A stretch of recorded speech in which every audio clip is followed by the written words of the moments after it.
এত অপরাধ করার পরেও আমি আপনাদের কাছে জাতির সামনে বলি, এই জাতির কাছে আমার বিচার, আমার দোষটা কি? কথা বলে দেখেন। হ্যাঁ, ছাত্র জনতা তো দেশ ত্যাগের দাবি করেনি। ছাত্র জনতা দাবি করেছিল পদত্যাগ। কি ত্যাগ? আরো জোরে বলুন। আপনি দেশ ত্যাগ করলেন কেন?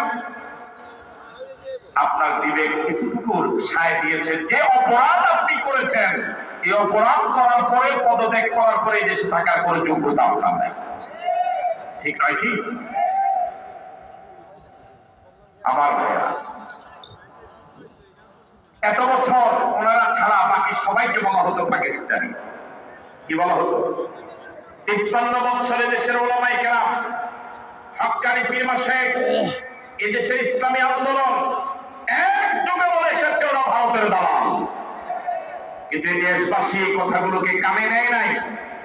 ওনারা ভারতে পালিয়ে গিয়ে প্রমাণ করেছে ওলামায়ে কেরামের কথাই সঠিক ছিল।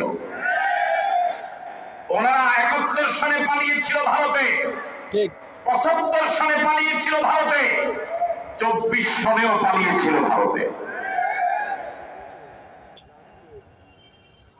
যাদেরকে এতদিন পাকিস্তানি বলা হতো, একজন লোক পাকিস্তান পালায় যায় নাই।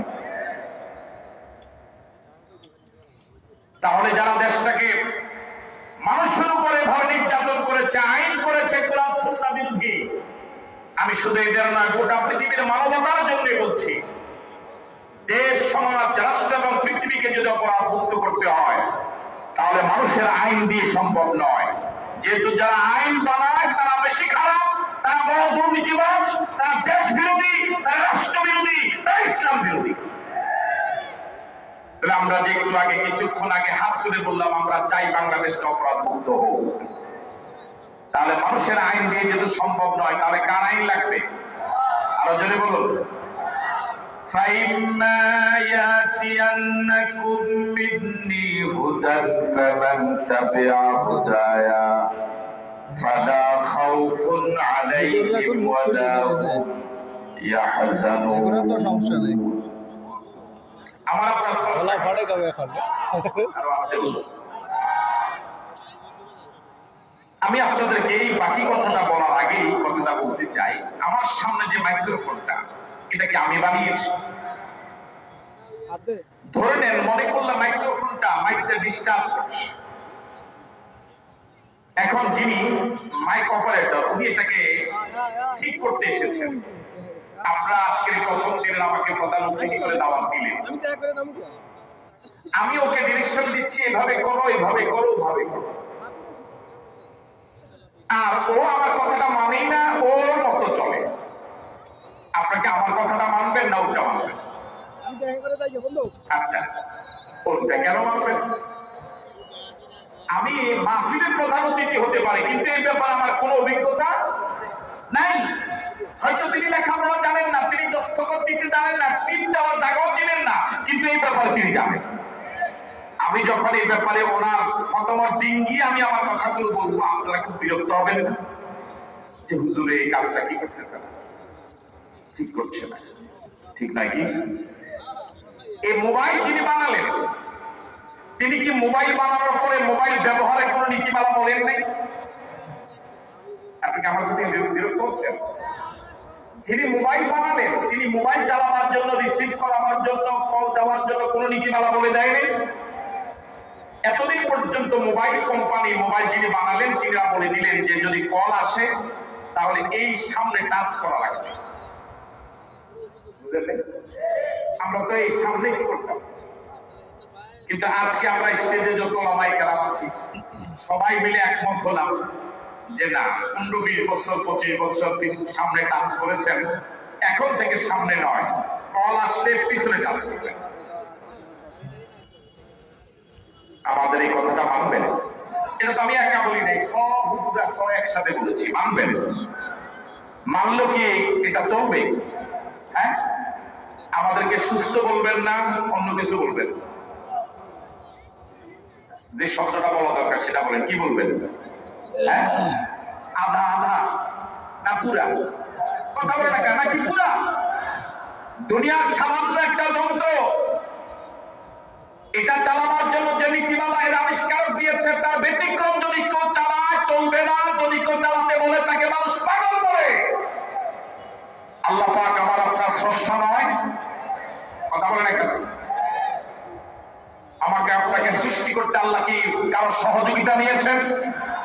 এক ফোঁটা পানি দিয়ে, যে এক ফোঁটা পানি পৃথিবীর কোন মার্কেটে 4 পয়সার দাম নাই, ফ্রি দিলেও করিবে না।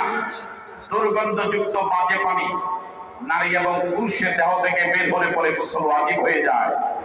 এমন এক ফোঁটা পানি দিয়ে কি চমৎকার করে মালিক আমাকে আপনাকে বানাবেন, তিল তিল করে ওই নাপাক পানিটাকে রক্তের টুকরা বানালেন, গোস্তের টুকরা বানালেন, ছোট্ট একটা বডি দিলেন, হাত দিলেন, পাও দিলেন, কিডনি দিলেন, মেমোরি দিলেন, ছোট্ট একটা পুতুল আকৃতি বানালেন রূহ দিয়ে। সুম্মা সাবিলা ইয়াসরা, দুনিয়াতে আনলেন, তিল তিল করে বড় করলেন, মাথার দাম থেকে পায়ের তালু পর্যন্ত কোটি কোটি টাকার সম্পদ দিলেন। ওই মালিক দুনিয়াতে আমার ব্যবসা নীতি, চাকরি নীতি, অর্থনীতি, পরিবার নীতি, সমাজ নীতি, পররাষ্ট্র নীতি, স্বরাষ্ট্র নীতি, ব্যক্তি জীবন, পারিবারিক জীবন কিভাবে চলবো, কার নেতৃত্বে চলবো, কার আদর্শ মেনে চলবো, এই জাতীয় কোন নীতিমালা দেয় নাই। এই কথাটা বোঝার জন্য কি আমি পাশ করা দরকার? কামিল পাশ করা দরকার? তাওরা পাশ করা দরকার?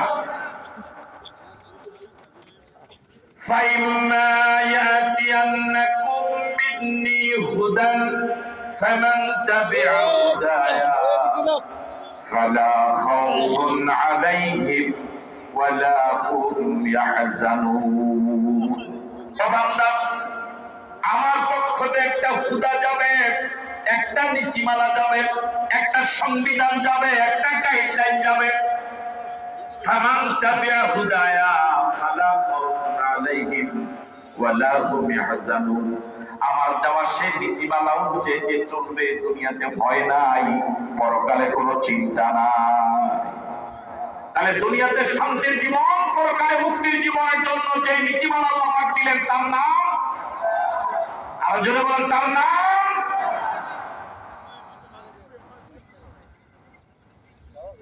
তাহলে যে ব্যক্তি, যে পরিবার, সে সমাজ, যে রাষ্ট্র এর কোরআনের নীতিমালা অনুযায়ী চলবে, ওই পরিবার, সমাজ, রাষ্ট্র অপরাধ মুক্ত রাষ্ট্র হবে। আরো আসতে বলেন, ঠিক নয় কি? আমি কি আপনাদেরকে বুঝাতে পারলাম? রাসূল কারীম সাল্লাল্লাহু আলাইহি ওয়াসাল্লাম 13 বছর মক্কায় ওয়াজ করেছেন বিরতিহীন ভাবে। আবু জেহেল রাসূলের ওয়াজ শুনেছে 13 বছর। আমি আছি কয় বছর? ঠিক আছে। আবু জেহেল জীবনে কোনো হজ বাদ দেয়নি। যে রমজান আবু জেহেল মারা গেল, এর আগের হজও সে পালন করেছে। আমরা এত হজ এখানে কেউ করি নাই। আবু জেহেল জীবনে যত হজ করছে।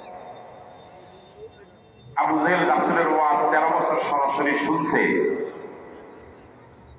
সোজা হয়েছে? বলেন সোজা হয়েছে?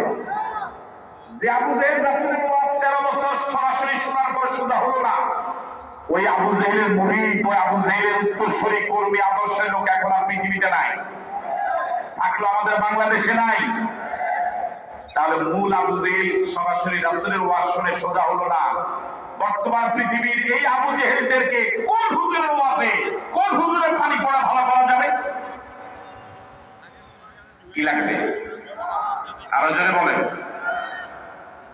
রাসূল মদিনায় গেলেন, এই কোরআন দিয়ে সমাজ, রাষ্ট্র চালাবার প্রয়াস পেলেন।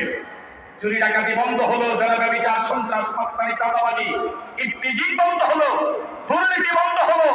গোটা মদিনাকে রাসূল বলেছিলেন, খায়রুল কুরুনি কারনি সুম্মাল্লাযিনা ইয়ালুনাহুম সুম্মাল্লাযিনা ইয়ালুনাহুম, আমার যুগ পৃথিবীর শ্রেষ্ঠ যুগ।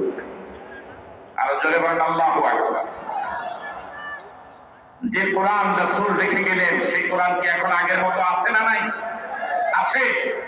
কিন্তু কোরআনের সাথে আমাদের আচরণটা, যদি রাগ না করেন একটু বলি,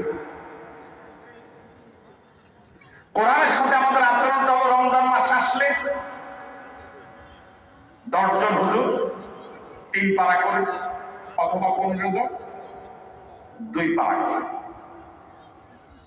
কোরআন খতম। হুজুর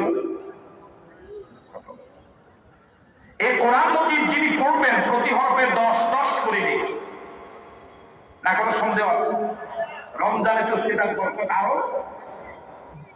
তো আমি যদি 3 পারা পড়ি তাহলে 3 পারা পড়ার সব আমার আমলনামায় জমা হলো।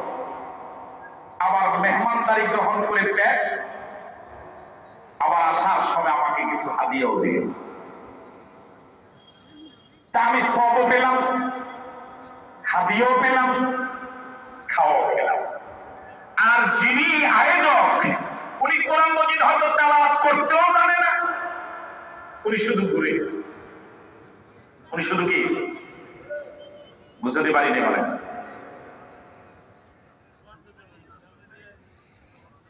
কথাগুলো কি একটু চিন্তা করেছে? এই কোরআন তো আল্লাহ মৃত মানুষের জন্য পাঠায় নাই, এই কোরআন মজিদ তো আল্লাহ জীবিত মানুষের জন্য পাঠিয়েছে। এই কোরআন মজিদ ফু দিয়ে মানুষের শরীর থেকে জিন তাড়ায়। যদি কোরআন মজিদের আমলে যদি মানুষের শরীর থেকে জিন বিতরিত হয় কোরআন শরীফের ফুল কারণে, তাহলে মানুষের ভিতরে দুর্নীতি, চুরি, ডাকাতি, দেনাবি বিচার, গোটা রাষ্ট্রের যত জিন আছে এই কোরআনের শাসন দিয়ে রাষ্ট্রের জিন দূর করা যাবে।